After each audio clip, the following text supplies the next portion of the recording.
বেটি তোর কি হয়েছে? আমাকে সাপে কেমন মেরেছে? আমার মেয়েকে যে সুস্থ করতে পারবে তার সাথে আমার মেয়েকে বিয়ে দিব। তাই না কি তোমার মেয়েকে আমার সাথে বিয়ে দিবে? তাড়াতাড়ি যাই ঠিক করতে পারবো। ঠিক আছে, সবাই সবার কাছে লেগে পড়ো। ঠিক করতে পারলেই বিয়ে হবে। এই তো 20টা বের করে ফেলেছি।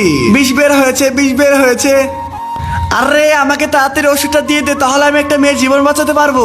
আমি তো এগুলা কাজ করি না, তবে তোকে একটা ওষুধ দিতে পারি যেটা ব্যবহার করে তুই মানুষকে ঠিক করতে পারবি, কিন্তু এর বদলে আমাকে ডায়মন্ড দিতে হবে। চৌমন্তার চু কালিকত্তার গু, এই নে নাগরাজ, আমি এসে পড়েছি আপনার মেয়ের জীবন বাঁচাবো। এই নাগমণি দিয়ে আপনার মেয়ের জীবন বাঁচাবো আমি। এই তো আমি ভালো হয়ে গিয়েছি। নাগরাজ, এটা আপনি আমার সাথে নাইমসাফি করলেন। আপনি ওকে সুযোগ দিলেন, আপনি আমাকে সুযোগ দিলেন না। ঠিক আছে, আমার মেয়েকে আবারও মেরে ফেল, আবারও বাঁচিয়ে তো ভালোই হয়েছে, আমাকে সুযোগ দিয়েছেন। এখন তাড়াতাড়ি ওষুধ খাওয়াই ঠিক করবো। গদ গদ গদ গদ। আয় হাই নাগরাজ, একটা ভুল করে ফেলেছি। আমি তো খুন করেছি গুলি দিয়ে, কিন্তু ঠিক করতেছি সাপের ওষুধ দিয়ে।